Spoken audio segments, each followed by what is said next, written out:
Éducation toujours. Depuis le 25 janvier, les universités peuvent faire revenir sur leur site les étudiants qui le souhaitent, quelle que soit leur année, à condition de ne pas dépasser dans chaque salle de cours une jauge de 20%.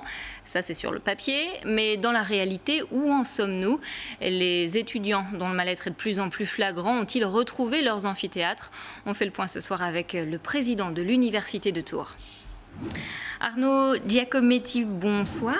Bonsoir. Vous êtes donc le président de l'Université de Tours. Il y a 2 semaines, Emmanuel Macron préconisait que tous les étudiants qu'il souhaite puissent revenir à l'université au moins un jour par semaine. Chez nous, qu'en est-il? Alors c'est une rouverture qui se fait de manière progressive, puisque on a eu quand même des annonces, on va dire un peu nouvelles toutes les semaines, donc ça ne se met pas en place comme ça du jour au lendemain. Donc par un titre d'exemple, la semaine prochaine, par exemple dans la filière droit, économie, sciences sociales, sur la semaine on accueillera 1500 étudiants qui vont pouvoir revenir sur site, et on sait que la semaine d'après on serait à 4500, donc presque tous les étudiants qui pourraient revenir. Comment ça va fonctionner ? Alors comment ça fonctionne? On essaye de les faire venir au mieux uniquement par demi-journée, parce qu'on avait un peu le problème du repas de midi. Ouais. Alors cela étant, on a eu une annonce juste là avant de venir, comme quoi finalement les restaurants universitaires pourraient à nouveau accueillir des étudiants pour qu'ils puissent prendre le repas. Voilà, alors, évidemment en respectant les règles sanitaires. Donc ça, ce qui va faciliter encore le retour sur site. Les partiels ont eu lieu à la mi-décembre et de la mi-décembre à peu près à la fin janvier, en présentiel ou en distanciel. Quels sont les résultats? Est-ce que vous avez remarqué que le niveau est plus bas? Alors on n'a pas encore suffisamment de résultats pour vous dire quelle est la tendance. La seule chose, on va dire positive, c'est qu'on voit que finalement on n'a pas moins d'étudiants qui sont venus aux examens.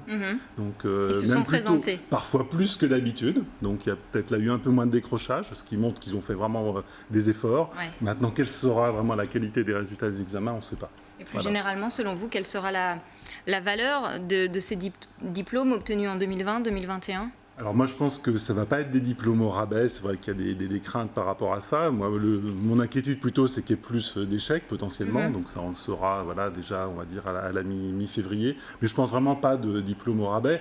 Après on sait que forcément peut-être que toutes les connaissances, compétences n'auront pas été aussi bien acquises que les années précédentes. Donc c'est ce qui fait que dès maintenant, on est en train de réfléchir un peu comment on pourrait organiser la prochaine rentrée pour accompagner les étudiants qui auraient certains déficits et qui devraient combler dans l'année supérieure. Donc on y réfléchit déjà. Pour préparer cette rentrée à venir, il y a les portes ouvertes de l'Université de Tours.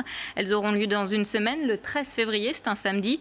Évidemment, impossible d'accueillir les futurs étudiants et leurs familles sur les campus. Comment ça va se passer? Alors ça va se passer tout en virtuel, avec 1200 intervenants qui seront là pour répondre aux questions des étudiants et puis parents qui voudront se renseigner.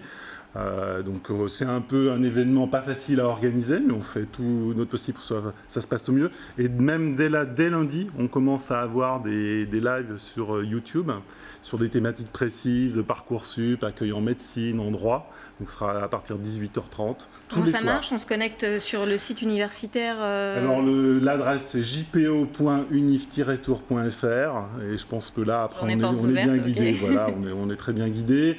Et il n'y a pas besoin d'installer un outil particulier sur sa machine, c'est uniquement via son navigateur web. Donc si ça fonctionne, ça devrait être très simple. Est-ce que vous avez d'ores et déjà autant d'inscriptions que les années précédentes ou vous sentez un petit ralentissement? Ça ne marche pas par inscription par avance des étudiants qu'on verra le jour J.